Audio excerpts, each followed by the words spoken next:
بسم اللہ الرحمن الرحیم۔ کربلا کی تاریخ کا بھاگ نمبر 3۔ حضرت حسین رضی اللہ تعالی عنہ کی شہادت کا دردناک واقعہ پیش آنے سے پہلے جب کوفہ والوں کو حضرت امیر معاویہ رضی اللہ تعالی عنہ کی وفات کی خبر ملی اور یہ بھی پتہ چلا کہ حضرت حسین اور عبداللہ بن زبیر وغیرہ نے یزید کی بیعت کرنے سے انکار کر دیا، تو کچھ لوگ شیعہ سلیمان بن سرد خزائی کے مکان پر جمع ہوئے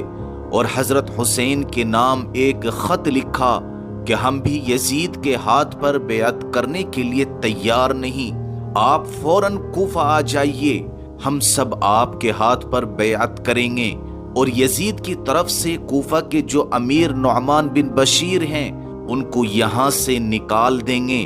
اس کے علاوہ اور بھی بہت سے خط کوفہ والوں نے بھیجے تھے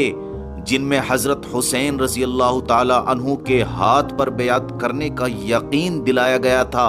حضرت حسین ان کے خطوط سے متاثر تو ہوئے لیکن عقل مندی سے یہ کام لیا کہ بجائے خود کوفہ جانے کے اپنے چچا زاد بھائی مسلم بن عقیل کو کوفہ روانہ کیا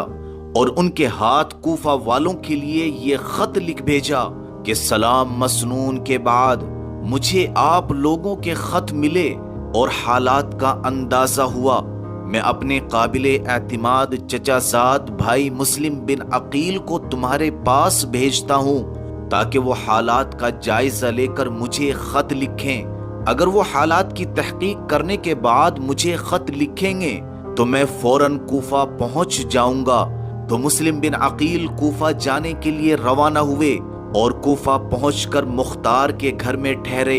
یہاں کے لوگ مسلم بن عقیل کے پاس آنے جانے لگے۔ جب کوئی نیا آدمی آتا تو مسلم بن عقیل اس کو حضرت حسین رضی اللہ تعالی عنہ کا خط پڑھ کر سناتے تھے جس کو سن کر لوگ رونے لگتے تھے۔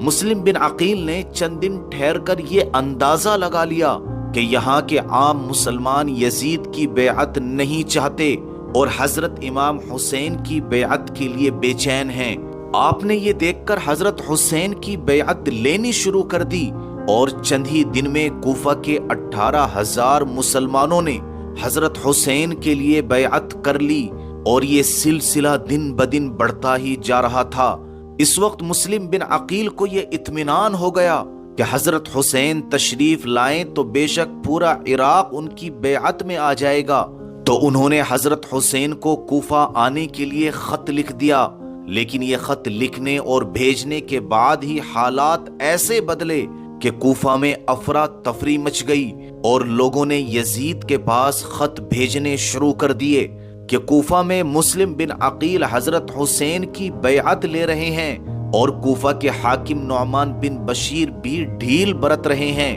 اگر آپ کوفہ کو اپنے قبضے میں رکھنا چاہتے ہیں تو یہاں کسی طاقتور آدمی کو فوراً بھیج دیجئے اور نعمان بن بشیر کو ہٹا کر اس کو حاکم بنا دیجئے۔ تو یزید نے یہ سب حالات سن کر عبید اللہ بن زیاد کو کوفہ اور بصرہ دونوں کا حاکم بنا دیا اور اس کو ایک خط لکھا کہ فوراً کوفہ پہنچو اور مسلم بن عقیل کو گرفتار کر کے فوراً قتل کر دو یا کوفہ سے نکال دو۔ ابن زیاد کو جب یہ خط ملا تو فوراً کوفہ کے لیے روانہ ہو گیا۔ جب ابن زیاد کوفہ پہنچا تو اپنے ایک خاص دوست کو بلا کر 3,000 درہم دیے اور اس کام پر لگایا کہ پتہ لگائے مسلم بن عقیل کہاں ہیں۔ آخر کار بڑی چالاکی سے یہ مسلم بن عقیل کا پتہ لگا لیتا ہے۔ مسلم بن عقیل اور آپ کا ساتھ دینے والے لوگ ابن زیاد اور اس کے لوگوں کا سامنا کرتے ہیں لیکن آخر کار کمزور پڑ جاتے ہیں اور مسلم بن عقیل کو گرفتار کر کے ابن زیاد کے سامنے پیش کر دیا جاتا ہے، لیکن مسلم بن عقیل اپنی گرفتاری سے پہلے ہی حضرت حسین رضی اللہ تعالی عنہ کو ایک خط بھجوا دیتے ہیں کہ آپ راستے میں سے ہی واپس لوٹ جائیں اور کوفہ تک نہ آئیں، یہاں کے حالات بگڑ چکے ہیں اور لوگ بھی بے وفائی پر اتر آئے ہیں اور مجھے بھی قتل کرنے کے پیچھے پڑے ہیں۔ حضرت حسین اس وقت مقام زیالہ تک پہنچ چکے تھے تو حضرت حسین نے یہ خط پڑھ کر فرمایا جو چیز ہو چکی ہے وہ ہو کر رہے گی، ہم صرف اللہ تعالی سے ہی اپنی جانوں کا ثواب چاہتے ہیں اور امت کے فساد کی فریاد کرتے ہیں۔ الغرض حضرت حسین رضی اللہ تعالی عنہ نے بھی اپنا ارادہ نہیں بدلا اور جو ارادہ کر چکے تھے اس کو لیے ہوئے آگے بڑھتے رہے۔ تو مسلم بن عقیل جب گرفتار ہو کر ابن زیاد کے سامنے آئے تو ابن زیاد نے کہا، اے مسلم بن عقیل، تم نے بڑا ظلم کیا کہ تمام مسلمان جو ایک کلمہ اور ایک شخص پر متفق تھے، تم نے آ کر ان میں تفرقہ ڈال دیا اور لوگوں کو امیر یزید کے خلاف بغاوت پر آمادہ کیا۔ تو مسلم بن عقیل نے فرمایا کہ معاملہ یہ نہیں، بلکہ کوفہ شہر کے لوگوں نے ہمارے پاس خط لکھ کر بھیجے تھے کہ تمہارے باپ نے ان کے نیک اور شریف لوگوں کو قتل کر دیا، ان کا ناحق خون بہایا، اور یہاں کی عوام پر کسریٰ اور قیصر جیسی حکومت کرنی چاہیے۔ اس لیے ہم اس پر مجبور ہوئے کہ انصاف قائم کرنے اور کتاب و سنت کے احکام نافذ کرنے کی طرف لوگوں کو بلائیں اور سمجھائیں۔ یہ سن کر ابن زیاد اور بھی زیادہ غصہ ہو کر